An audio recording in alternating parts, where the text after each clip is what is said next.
Please آپ کیوں مجھے تنگ کرتے ہیں؟ میں ایسی لڑکی نہیں ہوں۔ آپ سے کتنی بار کہا ہے؟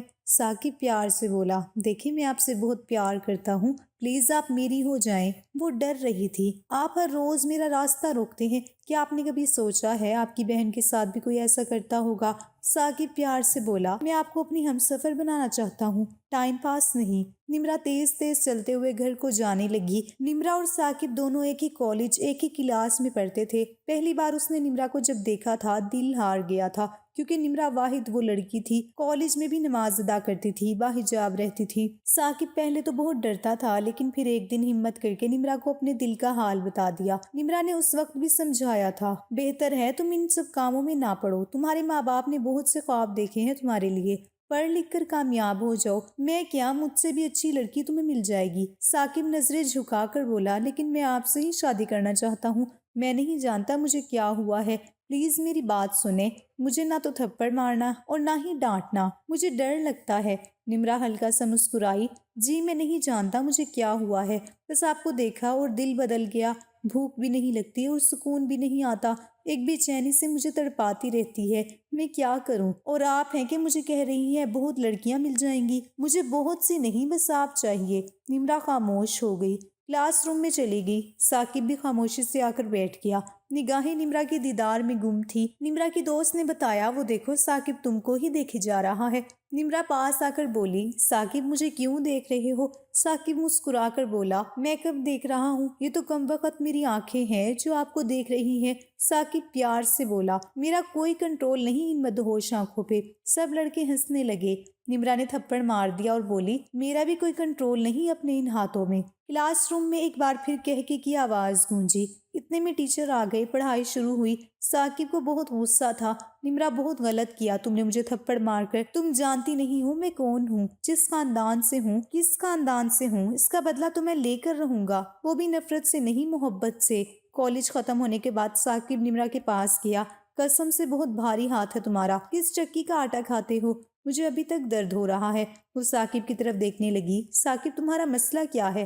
ثاقب پیار سے بولا، میرا مسئلہ کشمیر ہے، مطلب آپ ہو، جیسے کشمیر کی خوبصورتی پہ جنگ ہوتی ہے اسے پانے کے لیے، ویسے میں بھی آپ کے نام پہ جنگ کر کے آپ کو جیت لینا چاہتا ہوں۔ نمرا کا لہجہ سخت تھا، میں ان گھٹیا لڑکیوں میں سے نہیں ہوں جو محبت کے نام پہ بک جاتی ہیں۔ ثاقب مسکرانے لگا اور کہنے لگا، محبت کرنے والی لڑکی ضروری نہیں بد کردار ہو، کچھ محبت کرنے والے لڑکے کمینے بن جاتے ہیں اور کسی لڑکی کو بد کردار بنا دیتے ہیں۔ نمرا تیز سے چلتے ہوئے بس کے پاس پہنچی۔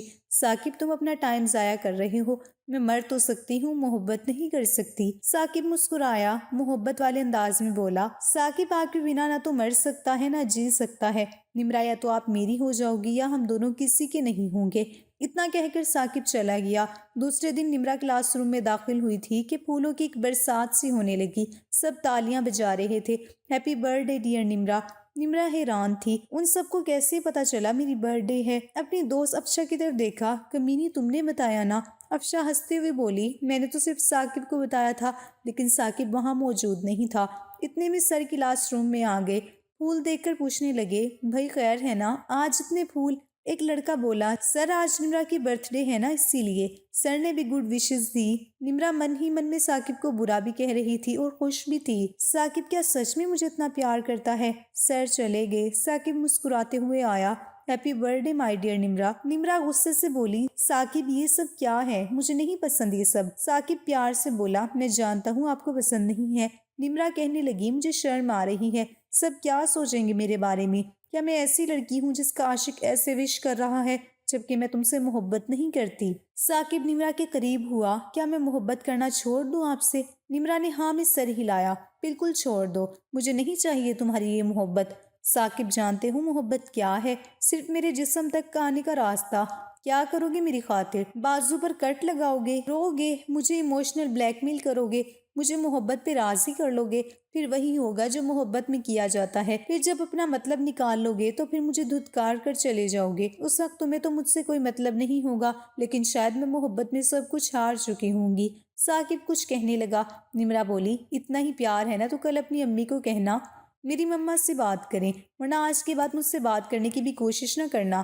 ثاقب مسکرایا، ٹھیک ہے میری جان، میں مطلب پرست ہی صحیح، میں محبت کے نام پہ کھیلنے والا ہی صحیح، خدا کرے تمہیں مجھ سے بھی زیادہ مخلص انسان ملے۔ ٹھیک ہے نمرا، کل سے میں آپ کی طرف آنکھ اٹھا کر بھی نہیں دیکھوں گا۔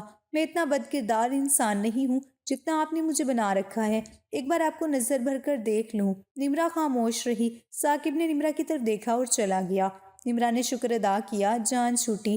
دوسرے دن کلاس میں سب باتیں کر رہے تھے۔ ثاقب کتاب سامنے رکھے ہوئے نہ جانے کن سوچوں میں گم تھا، بالکل خاموش، کسی سے کوئی کلام نہیں کر رہا تھا۔ 1 دن، 2 دن، 10 دن گزر گئے، ثاقب خاموش چلا جاتا۔ نمرا کی ایک دوست کہنے لگی، یار تم نے کچھ زیادہ ہی بول دیا اسے، وہ تو بہت اچھا لڑکا ہے، کیا کمی ہے اس میں؟ ویسے بھی تو کسی نہ کسی کی ہمسفر تو بنو گی ہی، تو ثاقب میں کیا برائی ہے؟ بہت پیار کرتا ہے تم سے اور تمہاری عزت بھی تو کرتا ہے نا۔ اس زمانے میں مخلص انسان کا ملنا بھی ایک نعمت ہے۔ کچھ دن گزرے، ثاقب کالج نہیں آ رہا تھا۔ نمرا ہر روز اسے خاموش نظروں سے ڈھونڈتی، لیکن وہ کہیں بھی نہیں تھا۔ پریشان ہونے لگی، ایک بے چینی اسے ستانے لگی۔ ثاقب کہاں گیا؟ آج 5 دن ہو گئے، وہ آیا کیوں نہیں؟ ثاقب کے ایک دوست سے پوچھا، اس نے بتایا وہ بیمار ہے، اس لیے نہیں آ رہا۔ ثاقب کے دوست سے اس کا فون نمبر لیا، گھر آ کر ثاقب کو کال کی۔ ثاقب نے کال اٹینڈ کی۔ جی کون؟ پہلے نمرا خاموش رہی، پھر آہستہ سے سلام کیا، اور آواز سنتے ہی ثاقب پہچان گیا تھا۔ میں کوئی خواب تو نہیں دیکھ رہا، کیا یہ حقیقت ہے؟ مجھے نمرا نے کال کی۔ نمرا نرم لہجے میں پوچھنے لگی، کیا ہوا آپ کو؟ کافی دنوں سے نہیں آ رہے تھے آپ۔ ثاقب مسکرایا، بہت کچھ ہوا تھا مجھے، لیکن یقین کریں آپ کی آواز سن کر بالکل ٹھیک ہو گیا ہوں۔ نمرا نے پوچھا، بتاؤ نا کیا ہوا ہے؟ یار پیٹ میں درد ہوا تھا تو ڈاکٹر نے بتایا اپینڈکس ہے، بس پھر سرجری کروانی پڑی۔ نمرا دعائیں دیتے ہوئے کہنے لگی، اچھا اللہ آپ کو سلامت رکھے، جلدی سے ٹھیک ہو جائیں بس۔ کالج کب آؤ گے؟ ثاقب عاشقانہ انداز میں، کل سے ہی۔ دوسرے دن ثاقب جب سامنے آیا، نمرا کا دل زور سے دھڑک رہا تھا، جیسے وہ اسے جانتی ہی نہیں تھی۔ یہ پہلی بار ہو رہا تھا ایسا۔ نمرا کا چہرہ سرخ پڑ گیا تھا۔ آج نہ جانے کیوں ہمت نہیں ہو رہی تھی ثاقب سے نظریں ملانے کی۔ ثاقب پاس آیا، کیسی ہیں آپ؟ آہستہ سی بولی، بالکل ٹھیک ہوں، آپ کیسے ہیں؟ میں بھی ٹھیک۔ زخم کیسا ہے اب؟ زخم پہ تو آپ کی آواز کا مرہم لگایا ہے، اب تو لگتا ہے جیسے کوئی زخم تھا ہی نہیں۔ بس ثاقب کوئی باتیں بنانا آپ سے ہی سیکھے، کتنے کمزور ہو گئے ہو۔ ثاقب مسکرایا۔ نمرا کہنے لگی، گھر والے میرا رشتہ ڈھونڈ رہے ہیں، جیسے ہی کالج ختم ہوا میری شادی کر دیں گے۔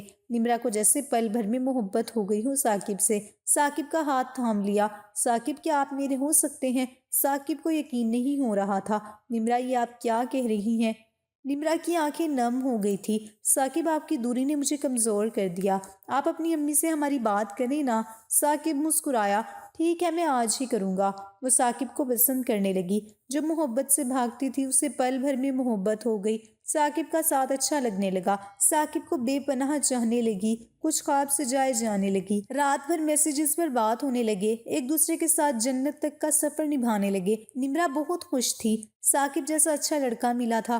ثاقب نے کبھی کوئی فحش بات نہ کی تھی، بس وہ محبت کی باتیں کرتا، محبت میں جینے لگا۔ کالج میں وہ گھنٹوں بیٹھے ہاتھ میں ہاتھ لیے بیٹھے رہتے۔ نمرا کو خود سمجھ نہ آ رہا تھا اتنی محبت کیسے ہو گئی۔ کچھ لمحے ثاقب دور ہوا تو تڑپنے لگی، ثاقب میری جان، کل ہمارا آخری دن ہے یہاں، اب پلیز آنٹی کو جلدی بھیج دینا رشتے کے لیے۔ میرے ماموں لندن ہوتے ہیں، وہ اپنے بیٹے کے لیے میرے بابا کو بار بار کہہ رہے ہیں، پلیز جلدی کرنا اب تم۔ ثاقب نے نمرا کے ہاتھ پر بوسہ کیا، میری جان تم فکر نہ کرو، کالج کے دن ختم ہوئے۔ بابا نے نمرا سے کہا، بیٹی تمہارا رشتہ ساتھ کے ساتھ میں نے طے کر دیا ہے، بس 2 ماہ میں تمہاری شادی کر دیں گے۔ نمرا کچھ کہنے لگی، بابا نے سر پر ہاتھ رکھا، بیٹی میں تمہارا باپ ہوں، تمہارے لیے وہی کروں گا جو بہت اچھا ہوگا، فکر نہ کرو۔ نمرا ایک آگ میں جلنے لگی، ماں کے پاس گئی، امی مجھے نہیں کرنی شادی سعد سے، بھاڑ میں جائے سعد۔ ماں نے پیار سے سمجھایا، بیٹی یہ کیا کہہ رہی ہو، اتنا اچھا لڑکا ہے، لندن میں اپنی مارکیٹ ہے، تمہارے لیے اگر رشتہ آیا ہے تو شکر کرو، ورنہ امیروں کے لیے زمانہ بھرا ہے رشتوں کا۔ تمہارا ماموں چاہتا ہے تم ان کی بہو بنو اور تم بکواس کر رہی ہو۔ نمرا چلا کر بولی، امی بس مجھے سعد کے ساتھ شادی نہیں کرنی۔ ماں غصے سے بولی، تو کس سے کرنی ہے؟ نمرا نے بتایا، ثاقب سے۔ ماں نے نمرا کے ہونٹوں پہ ہاتھ رکھا، کیا بکواس کر رہی ہو، جو بھی ہے ثاقب اس کا نام نہ لینا۔ نمرا نے ثاقب کو فون کیا، بابا نے زبردستی میرا رشتہ طے کر دیا ہے۔ ثاقب آگے سے بولا، کرنے دو، کرتے ہیں تو، بیوی تو آپ میری ہی بنے گی نا۔ نمرا روتے ہوئے بولی، ثاقب مجھے آپ کے بنا نہیں جینا، میں کسی اور کی ہوئی تو مر جاؤں گی۔ ثاقب پیار سے بولا گھر والے نہیں مانتے تو ہم بھاگ جائیں گے۔ نمرا پہلے کچھ ڈری پھر محبت کی خاطر بولی ٹھیک ہے میں تیار ہوں۔ سعد کا فون آیا۔ نمرا کیسی ہو آپ؟ نمرا سخت لہجے میں بولی جیسی بھی ہوں تمہیں کیا ہے؟ سعد چونک کر بولا نمرا یہ کیسے بات کر رہی ہوں مجھ سے؟ نمرا بدتمیزی کرتے ہوئے بولی تو کیا کروں پاؤں پکڑوں تمہارے؟ سعد حیرت سے بولا آپ نمرا ہی ہونا میری ہونے والی بیوی؟ نمرا غصے سے چلانے لگی مجھے بیوی نہ بولو سمجھے، ابھی شادی نہیں ہوئی۔ سعد نے فون بند کر دیا، پریشان تھا۔ سعد کی بہن نے پوچھا کہ کیا ہوا بھائی؟ سعد افسردگی سے بولا میں نے نمرا کے لیے ہار پسند کیا تھا ایک سونے کا، سوچا ایک بار نمرا کو پوچھ لوں کیسا چاہیے، لیکن وہ بہن نے پوچھا کیا وہ؟ سعد خاموش ہو گیا کچھ نہیں آپی۔ شادی سے 20 دن پہلے ہی سعد لوگ پاکستان آ گئے، سب بہت خوش تھے سوائے نمرا کے۔ نمرا کو بس ثاقب کے سوا کچھ بھی نظر نہیں آ رہا تھا۔ سعد گھر آیا ملنے، سب سے ملاقات ہوئی لیکن نمرا نہیں آئی۔ سعد نے پوچھا کہ نمرا کہاں ہے؟ پھپھو مسکراتے ہوئے بولی شرما رہی ہوگی اپنے کمرے میں۔ سعد نمرا کے کمرے میں گیا۔ نمرا ثاقب کے ساتھ فون پر بات کر رہی تھی۔ سعد نے سلام کیا، کیا ہوا آپ ملنے نہیں آئی ہمیں؟ نمرا منہ بنا کر بولی میں فارغ نہیں ہوں، بولو کیوں آئے ہو میرے کمرے میں؟ سعد بہت حیران تھا۔ دیکھو نمرا یہ کون سا طریقہ ہے بات کرنے کا؟ تمہیں میں پسند نہیں ہوں تو بتا دو۔ نمرا بولی ہاں نہیں ہوں پسند، مجھے نہیں کرنی شادی تم سے۔ کال آن تھی، ثاقب بھی ساری باتیں سن رہا تھا۔ سعد مسکرایا مجھے پہلے بتا دیتی پاگل، میں آتا ہی نہ، میں خالہ کی بیٹی سے شادی کر لیتا۔ اچھا سنو تم ابھی خاموش رہو، نکاح والے دن میں خود شادی سے انکار کر دوں گا اور اسی وقت خالہ کی بیٹی سے شادی کر لوں گا۔ تم میری طرف سے آزاد ہو، وعدہ کرتا ہوں تم سے۔ چلو اب کزن بن کر ہاتھ ملا لو۔ سعد بہت پیارا سا لڑکا تھا، چھوٹی چھوٹی داڑھی، مونچھ، گندمی سا رنگ، براؤن آنکھیں، دیکھنے والا اس میں کھو جاتا۔ سعد چلا گیا۔ ثاقب غصے سے بولا تم نے اس کتے کے ساتھ ہاتھ کیوں ملایا؟ نمرا پیار سے بولی مطلب نکالنے کے لیے۔ اچھا نکاح والے دن ریڈی رہنا، سعد کے انکار کے بعد شام کو ہم بھاگ جائیں گے۔ بھاگنے کی پوری پلاننگ ہو چکی تھی، مہندی بڑی دھوم دھام سے ہوئی، سب بہت خوش تھے۔ نمرا جانتی تھی یہ شادی نہیں ہونے والی۔ بابا نے ماتھے پہ بوسہ کیا، میری بچی اللہ تم کو دونوں جہان کی خوشیاں عطا کرے۔ نمرا ثاقب سے بات کر رہی تھی، اتنے میں بارات آ گئی۔ نمرا نے کہا ثاقب میری جان میں تھوڑی دیر تک بات کرتی ہوں۔ اتنے میں واٹس ایپ پر کچھ میسیجز آئے، کوئی انجان نمبر تھا۔ ثاقب کی تصاویر تھی کسی لڑکی کے ساتھ جو برہنہ حالت میں تھی، ساتھ وائس میسیج تھا پیاری بہن میں عائشہ ہوں، ثاقب کی بھابھی۔ یہ لوگ بہت ظالم ہیں، 5 لوگ ہیں، ان کے گھر ہر دوسرے دن پولیس آتی ہے، یہ علاقے میں بدنام ترین لوگ ہیں، یہ لوگ عورت کو صرف گوشت کا ایک ٹکڑا سمجھتے ہیں۔ اور ہاں یہ جو تصاویر تم کو بھیجی ہیں، ثاقب اس لڑکی کو پیار میں پھنسا کر اس کے جسم سے کھیلا تھا، پھر تصاویر بنا کر بلیک میل کرتا رہا، آخر اس لڑکی نے خودکشی کر لی۔ یہ ظالم لوگ ہیں، کوئی ان کا کچھ نہیں کر سکا، تم اگر ایسے بننا چاہتی ہو تو تمہاری مرضی۔ نمرا کا جسم کانپنے لگا، ہاتھ سے موبائل گر گیا، چیخ چیخ کر رونے لگی۔ سب نے پوچھا کیا ہوا؟ چپ ہو گئی، یہ میں کیا کرنے والی تھی؟ چند لمحوں میں بخار ہو گیا، طبیعت کافی خراب ہو گئی، کسی سے کیا کہتی، کیا کرنے والی تھی؟ نکاح کا وقت ہوا، سعد کو کال کی، سعد کال اٹھاؤ، 5-10 کالز کی۔ اچانک سعد کو محسوس ہوا فون آ رہا ہے کسی کا، شور میں کہاں پتہ چلتا ہے، دیکھا نمرا کا فون تھا۔ جی نمرا پریشان نہ ہو، میں انکار کر دوں گا۔